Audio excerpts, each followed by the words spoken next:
I want to start tonight by asking you all a question, and I don't want you to respond, but I want you to just think about it in your mind.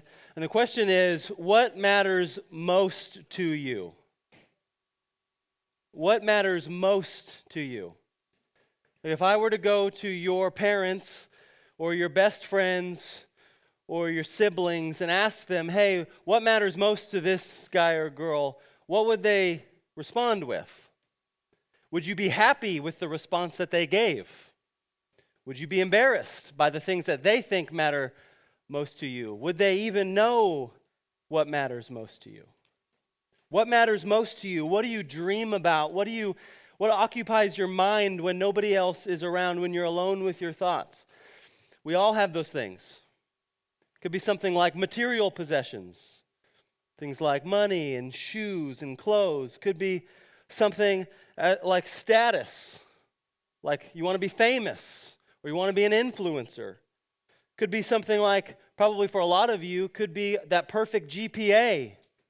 Could be that college that you have dreamt about since you were little. It could be something even as simple as recognition or love from that person that doesn't seem to give it to you. I don't know what that thing is, but we all have that thing. And the hard part about being human, about being a human being that is prone to sin, is that sometimes what matters most to us has nothing to do with the God who created us.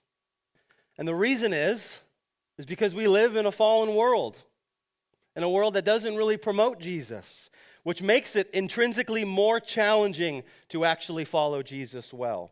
Like, how are we supposed to keep Jesus at the forefront of our minds in a world that does not do that? How do you stay faithful to Jesus in a world, in a school that does not care about staying faithful to Jesus? Or better yet, how do you stay close to God in a world that also claims to be close to God, but when you dig a little bit deeper, it obviously does not? You see, one of the first things I noticed when I moved to Texas from the state that shall not be named, California, I noticed that this place, apparently everybody's a Christian. Like, everybody's saved underneath the cross of Christ and the banner of Texas, apparently. Everybody's been saved, everybody believes, everybody's got a cross in their Instagram bio. They got a Bible verse that they aren't really sure what it is if you were to ask them. But when you actually dig a little bit deeper, you begin to realize that a lot of people, they like the idea of Jesus. They like the things that Jesus offers. They like the salvation. They like the freedom from sins. They like the forgiveness. But when it comes to actually living a life that is submitted to the will and the plan that God has for them, they're not in it for that. They're not in it for the long journey of discipleship, the difficult journey of discipleship. They're not in it for the obedience. They are not interested in looking inwardly and realizing that somehow in their faith journey along the way, the things that now matter most to them don't actually have to do with the God who created them. See, our desires have become disordered. The important things have become less important, and the less important things have now become more important. One pastor put it this way about our disordered desires, that sin is building your life and meaning on anything, even a very good thing, more than on God. Sin is building your life and your worth and your meaning on things even that are good, more than on Jesus. That's a disordered desire. And Paul in the letter to the Philippians is witnessing the same problem take place in Rome. The church in Philippi is actually doing quite well. They are successful. They're a strong group of believers. But they live in a society that has their priorities all wrong. They live in a society of disordered desires. And so he writes to them to help them figure out how to follow Jesus in a world that does not have any interest in following Jesus. He writes to them to make sure that they have their priorities in order. And that is what our series is going to be on for the next 4 weeks. We're going to be exploring and looking the different places in Philippians where Paul is helping this church think and act in such a way that reflects Jesus to those who do not know Jesus. And he is going to answer the question, how to live as a Christian in a non-Christian world. How to identify what matters most in your life and to keep that thing at the center of your life.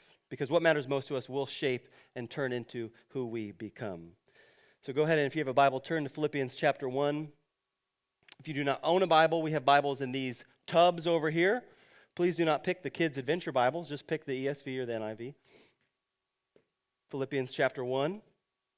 At this point in Paul's ministry, Paul has been through a lot. He's got quite the testimony.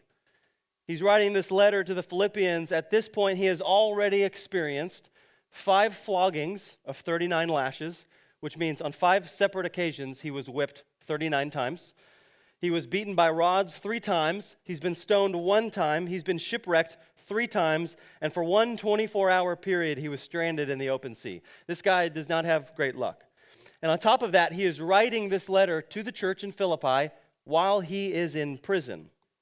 Now, prison during the times of Paul in Rome is much different than modern-day prison. Modern-day prison is bad. It is horrible. It is scary. It is all those things. But prison for Paul was much different. In modern prison, you get at least 3 meals a day. You do have clothes. You have a bed. It's not comfy, but you have those things.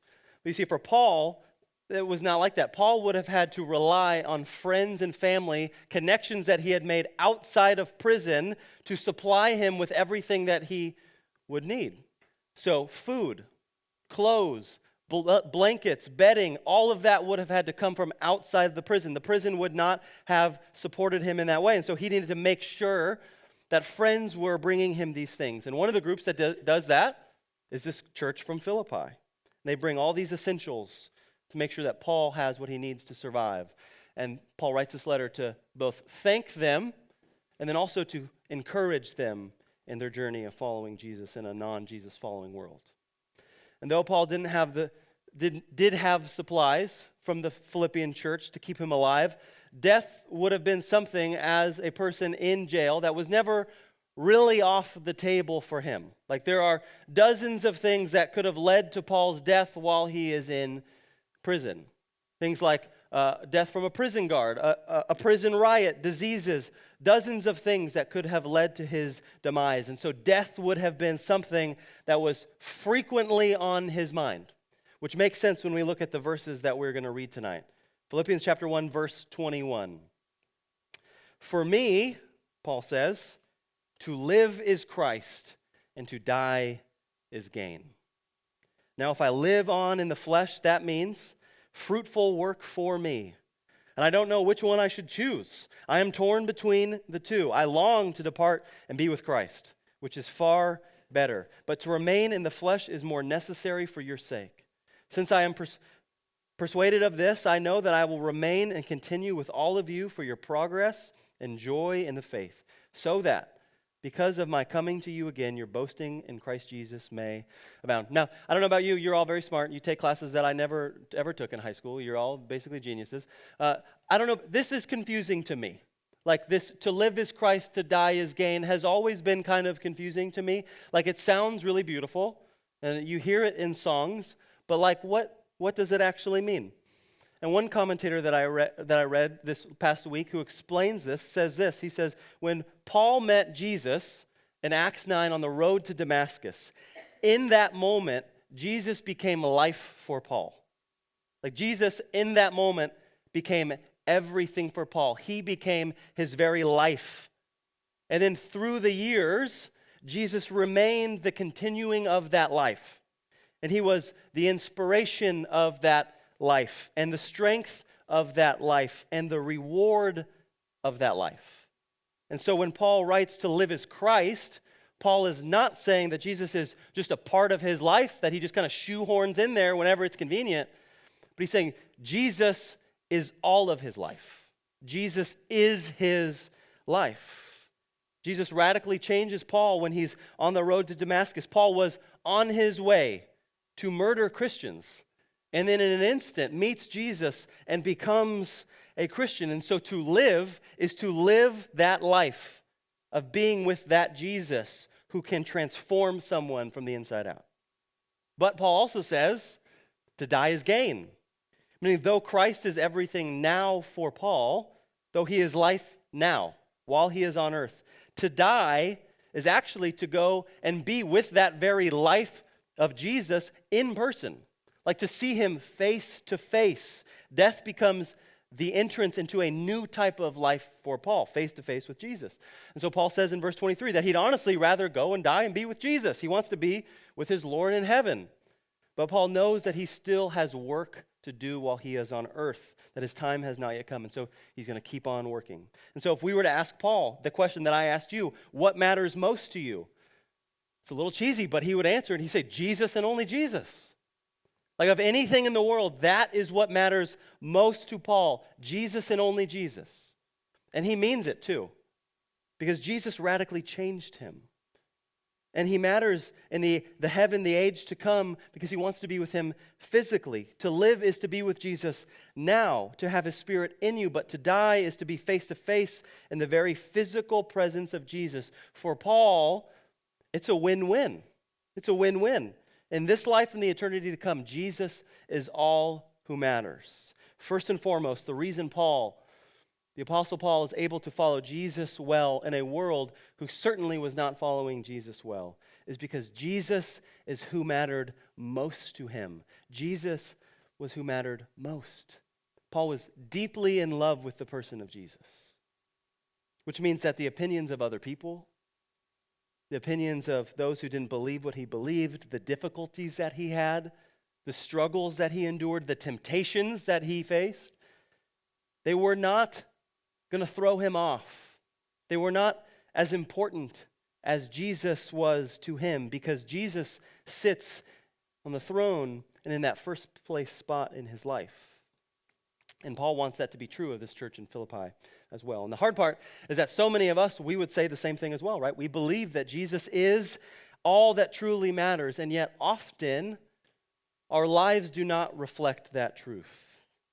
See, we put sports, we put people's opinions and attention and validation and band as the first place spot in our life. And if he's lucky, then Jesus gets to ride shotgun, maybe, if he's lucky. But I wonder, what would it look like for our lives if we didn't just intellectually believe that Jesus is what mattered? Like, if I were to ask you if Jesus is what matters to you, you would probably say yes. But what does it look like to not just mentally believe Jesus is what matters, but physically live that out every day? Like, how would that change the way that you speak to your parents? How would that change the way that you interact with your friends? How would that change the way you interact with people who you don't really like?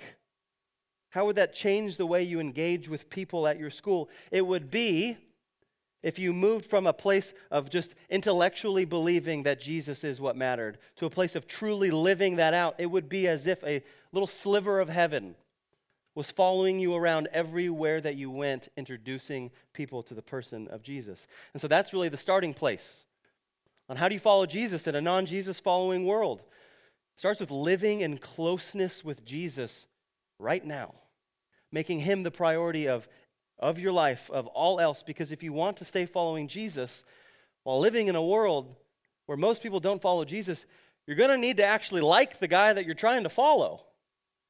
You're going to need to actually like him. You're going to need to know him. You're going to need to love him and actually want to have a deep relationship with this person that you are basing your entire life around. When Christian philosopher Dallas Willard died, one of his closest friends, a guy named John Ortberg, he wrote an article about him. And at the beginning of the article, on the day of his death, John wrote this. He said, "This morning, Dallas Willard passed away. I'm not sure if anyone has told him yet."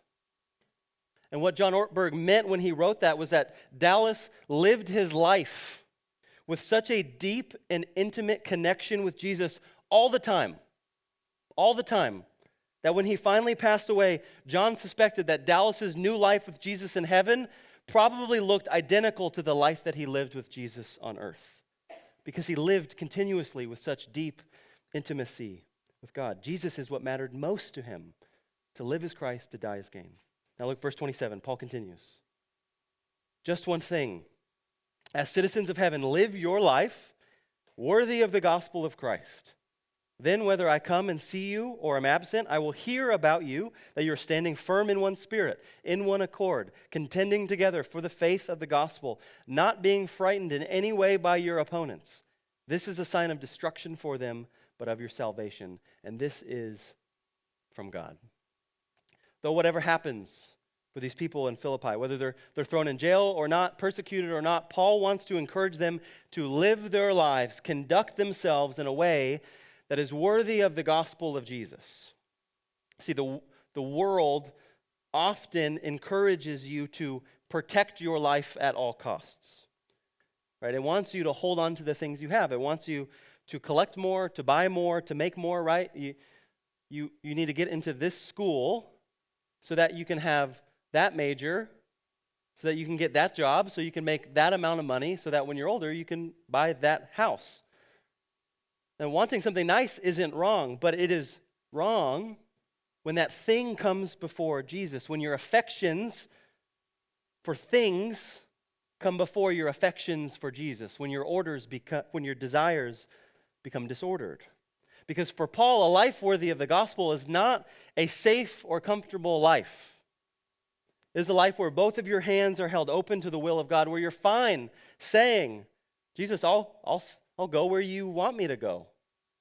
I'll say what you want me to say. I'll do what you want me to do because I value you over everything else, over every possible outcome. You know, Jesus' plan is greater than your plan, which means that your school might change. It means that your job might change, your major might change, your friend groups might have to change. But that's okay, because what you do is you trust Jesus. You trust his plan over your plan. You trust that the God who created you loves you, that he actually knows a thing or two and knows what he's doing in your life. Jesus in Matthew 16, he says this, he says, whoever wants to be my disciple must deny themselves, take up their cross, and follow me. For whoever wants to save their life will lose it. But whoever loses their life for me will find it. A life worthy of the gospel for Paul is a life where you listen to Jesus, where you pick up your cross, you do the thing that you don't necessarily want to do, but you do it because Jesus is calling you to do it. Which goes against almost every bone in our body, right? Because every one of our instincts is to do and commit to the plan that we have. Like, I got plans, Jesus. I don't need you to add your plans on top of my plans. I have a 6-year plan for my family. This is the way things are going to look. But what Paul is teaching the church in Philippi is exactly what Jesus taught to his disciples in Matthew 16, that if you want your life to count, if you want your life to mean something, if you want to make a difference, then you cannot take the path that everybody else takes. You cannot do the thing that everybody else does. You must do the difficult thing of listening to Jesus, picking up that cross and moving against the grain, going where Jesus calls you to go. That is a life worthy of the gospel. That's how you live in a non-Jesus following world, by being obedient to Jesus. Then Paul says, verse 28, do not be frightened in any way by your opponents. This is a sign of destruction for them, but of your salvation, and this is from God. What he means is don't be scared, don't be worried about what those who do not follow Jesus say about you or to you. Instead, keep valuing Jesus over everything else. And then what will happen is they see the difference in you, and because of that, it will be a sign of destruction for them, meaning they will see where their life is headed. If they keep going down the path they're going down. And hopefully, when they see that, when they see where your life is headed, they'll be actually more drawn to your life, which means they'll be more drawn to the person of Jesus. Because if you've ever met someone whose lifestyle is just so different than your lifestyle, it actually becomes appealing. I remember one of my best friends in high school when we first became friends, and I went over to his house for the first time. His life was just so different than my life. Like, he spent all of his free time shirtless, wearing overalls, riding a dirt bike through the woods with a shotgun on his back. Like, that's what he did. And he did that all the time. And he just would shoot things, and he would build things, and then he would shoot the things he built. And I was like, this is not how I live, but this is kind of dope. I kind of want to live like this guy. Like it was appealing to me. I got to start wearing overalls more often. And being a follower of Jesus should be appealing to those that we are around. It should be enticing. People should be drawn to your life and the way that you are living. They see the things that matter to you. They see the way you talk. They see the way you treat your parents. They see the way you speak, the way you follow God's plan for your life open-handedly. And they say, man, I want to hang out with that guy or that girl more. I want to know what they're doing, what they're about. And that comes simply from representing Jesus well. So represent him well. If Jesus matters to you up here, make him matter to you up here, in here, so that then people out here actually know that he matters to you. Make it obvious. So how do you live as a Christian in a non-Christian world? You do that by valuing your relationship with Jesus over everything else. To live is Christ, to die is gain. He is what matters most to you on earth, because he is going to be what matters most to you when you get to heaven. And heaven comes down to earth. And you also do that by living your life in a way where people are drawn to your lifestyle, a lifestyle that is worthy of the gospel. So think again, what matters most to you? What are the things that matter most? What desires in your life have become a little disordered? Where have you made less important things more important than Jesus? What is one thing that you can maybe take off the throne of, or off first place in your life and put Jesus in driver's seat? And if you're here and you don't know Jesus, then my question to you would be this: are the things in your life that currently matter to you, are they actually fulfilling the desires of your heart? Or does it feel as though you're just bouncing from thing to thing to thing, trying to find some type of belonging, some type of satisfaction that has not seemed to come yet? And if that's you, then I got to tell you that the only thing that can satisfy you, your core of who you are, is a relationship with Jesus, is the God who created you. The only place that you'll ever truly belong is in the arms of the God who died for you. And the only thing that truly matters is the person of Jesus. One of my favorite quotes, I'll end with this, is often attributed to Abraham Lincoln. I don't know why.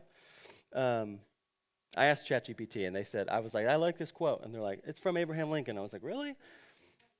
And it's, when you are born, you look like your parents. You've probably heard this. But when you die, you look like your decisions.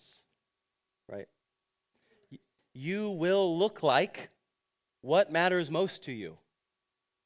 You will become like what matters most to you. What matters most to you is a direct pathway into the kind of person that you are going to become. And so my prayer for myself, for my daughters, for my wife, for my family, for our church, and for you, is that we would become people who know Jesus so deeply that he is all that truly matters to us, so that when we die, we end up looking more like him than we do anything else. And so, Jesus, that's my prayer for our friends today, is God, that they would look more like you. God, that when the world pulls us one way, God, we would go the direction that you're leading. God, would you speak? Would you guide? Would you help us to follow you? In the challenging moments of our lives, in the moments when maybe friends and even family are going the opposite direction, but God, we know you are calling us to go somewhere else. God, would you help give us strength? God, help us to be obedient to you. God, would you become the thing that matters most to us? Because we matter most to you. So Jesus, would that truly be the desire of our heart, that you would be the thing, not that we just talk about on Sundays, but the God, the person that we think about Monday through Sunday. Would you always be on our minds, always be on our lips, always be in our hearts? God, we love you. We're thankful for you. It's in Jesus' name we pray. Amen.